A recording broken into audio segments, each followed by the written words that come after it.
नमस्कार दोस्तों, आपका फिर से स्वागत है WN टेक्नोलॉजी पे। मैं हूं आपका होस्ट।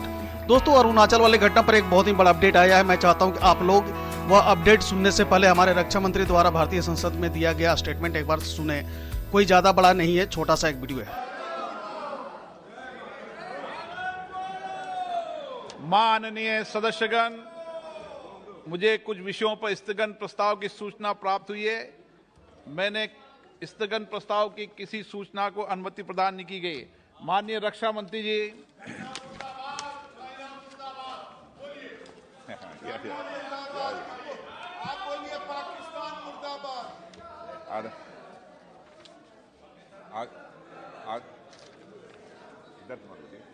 आदरणीय अध्यक्ष महोदय, मैं इस गरिमामयी सदन को अरुणाचल प्रदेश के तवांग सेक्टर में हमारी सीमा पर 9 दिसंबर 2022 को हुई एक घटना के बारे में अवगत कराना चाहूंगा।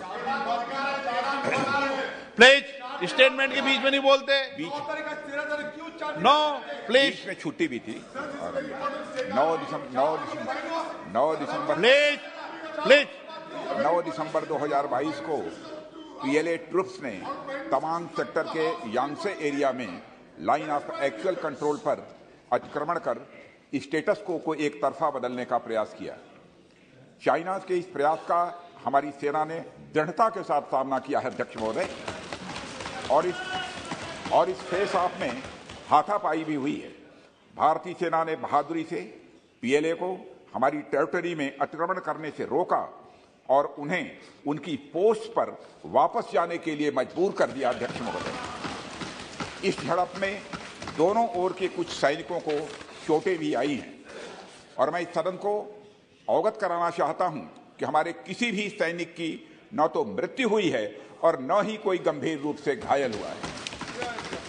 इंडियन मिलिट्री कमांडर्स के टाइमली इंटरवेंशन के कारण PLA सोल्जर्स अपनी लोकेशंस पर वापस चले गए अध्यक्ष महोदय, और इस घटना के पश्चात एरिया के लोकल कमांडर ने 11 दिसंबर 2022 को अपने चाइनीज काउंटर पार्ट के साथ स्थापित व्यवस्था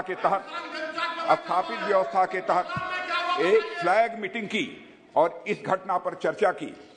चीनी पक्ष को इस तरह के एक्शन के लिए मना किया गया और सीमा पर शांति बनाए रखने के लिए कहा गया।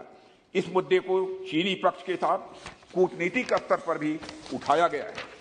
अध्यक्ष महोदय, मैं इस सदन को आश्वस्त करना चाहता हूं कि हमारी सेनाएं हमारी भौमिक अखंडता को सुरक्षित रखने के लिए पूरी तरह से प्रतिबद्ध हैं और इसके खिलाफ किसी भी प्रयास को रोकने के लिए सदैव तत्पर है हमारी भारत की सेना। और मुझे विश्वास है कि यह सदन हमारी सेनाओं की वीरता और साहस को एक स्वर से समर्थन देगा। और अध्यक्ष महोदय, मैं पूरी तरह से आश्वस्त हूं कि यह संसद बिना किसी संशय के भारत की सेना की क्षमता, शौर्य, पराक्रम व प्रतिबद्धता का भी अभिनंदन करेगा। धन्यवाद अध्यक्ष महोदय। दोस्तों, कितनी इंटरेस्टिंग बात है ना कि एक हमारे रक्षा मंत्री जो हमारे देश के सर्वोच्च संस्था लोकसभा में खड़ा होकर के क्लियर शब्दों में अपने देशवासियों को और साथ ही साथ पूरे दुनिया को भी बताया कि अरुणाचल में भारतीय सेना और चीनी सेना में झड़प हुआ और उसमें किस तरह का परेशानी देखने को मिले। लेकिन वहीं दूसरी तरफ चाइना का ग्लोबल टाइम मीडिया, जो कि दुनिया में हो रहे छोटे से छोटे खबर पर भी बड़े बड़े लेख छापता रहता है, आज वह कहीं कोने में दुबक कर बैठा है। इस अरुणाचल में इंडो चाइनीज फोर्सेज द्वारा हुई घटना पर कुछ भी बोलने से बच रहा है। हाँ, इनके गवर्नमेंट लेवल पर इनके विदेश मंत्रालय द्वारा कुछ स्टेटमेंट आया है कि इंडिया चाइना बॉर्डर पर सिचुएशन स्टेबल है। हमारी बात कूटनीति लेवल पर इंडिया के साथ चल रही है कि जिससे आगे की किसी तरह का कोई कंफ्यूजन ना रहे दोनों देशों के बीच में। इससे यह बात तो क्लियर है कि PLA यानी कि पीपुल्स लिबरेशन आर्मी को जबरदस्त झटका लगा, वरना यह लोग तो दूसरों को इतने देर में डेमोरलाइज करना शुरू कर देते हैं। दोस्तों, अब इसका मतलब तो यही हुआ कि इन्होंने अरुणाचल वाले घटना को मान तो लिया है, पर चुप के चोरी वाले अंदाज से। शायद इनके अंदर इंडियन वाला गट्स नहीं है। दोस्तों अरुणाचल वाले घटना पर मैंने ऑलरेडी एक वीडियो बनाकर डाला हुआ है, पर अब ताजा अपडेट आ रही है कि उस वक्त इंडियन एयरफोर्स 2 से 3 टाइम उड़ान भरे थे चाइना बॉर्डर की तरफ। इसका मतलब यह है कि यह जो झड़प था कोई छोटा मोटा झड़प नहीं था, क्योंकि एयरफोर्स का इन्वॉल्व होना बहुत ही बड़े लेवल के एंगेजमेंट की ओर इशारा करता है। कुछ न्यूज़पेपर के स्क्रीनशॉट को देखकर अंदाजा लगाया जा सकता है कि कितने बड़े लेवल की तैयारी कर रखा था इंडिया ने। छोटी सी छोटी चूक भी नहीं करना चाहता इंडिया अपने बॉर्डर पर। शायद यही वजह है कि चाइना की तरफ से आ रहे ड्रोन को देखते ही हमारे एयरफोर्स तुरंत ही एक्शन में आ गए और बॉर्डर की तरफ तेजी से बढ़ चले, तब जाकर के वो ड्रोन वापस भागा। इन सब बातों से लगता है कि चाइना कुछ ज्यादा ही बड़ा करने की तैयारी में था, पर उसे यह उम्मीद नहीं थी कि इस तरह से मुंहतोड़ जवाब मिलेगा।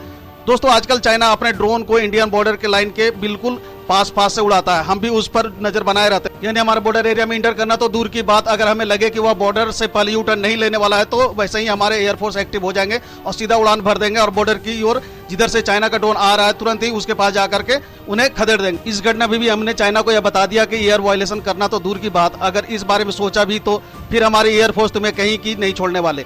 दोस्तों इस बार की झड़प में सिर्फ लैंड फोर्स नहीं, एयरफोर्स ने भी अपना कमाल दिखाया है। एयरफोर्स भी बिल्कुल एक्टिव मोड में थी और जैसे ही चाइना की तरफ से कोई ड्रोन आता दिखा तुरंत ही एक्शन लिया और खदेड़ भगाया। चाइना वालों की बोलती बंद देखकर यही अंदाजा लगाया जा सकता है कि उनको ना बहुत ही जबरदस्त झटका लगा इंडिया की तरफ से, और इसका एक मतलब यह भी हो सकता है कि इस झटके की वजह से वह काफी लंबे समय तक हिम्मत नहीं जुटा पाएंगे इंडिया के अगेंस्ट कुछ करने की, क्योंकि वह समझ चुके हैं कि India is the well prepared for war. दोस्तों यह चाइनीज जब तक फील नहीं करते हैं सामने वाले की तैयारी क्या है, तब तक मानने को तैयार ही नहीं होते कि वह उसे हरा भी सकते हैं। इंडिया ने इनको दिखा दिया कि सिर्फ बार की तैयारी में ही नहीं, चाहे इंफ्रास्ट्रक्चर की बात हो या मिलिट्री की बात हो, इंडिया अब कहीं भी पीछे नहीं है। दोस्तों इस वीडियो में बस अभी के लिए इतना ही। इस पर जैसे ही कोई और अपडेट आएगा तो मैं फिर से उस पर एक वीडियो लेकर के आऊंगा। दोस्तों अगर आपने अभी तक मेरे इस चैनल को सब्सक्राइब नहीं किया तो आपसे आग्रह है कि आप प्लीज मेरे चैनल को सब्सक्राइब करें और अपने दोस्तों के साथ शेयर भी करें। Thank you, God bless you.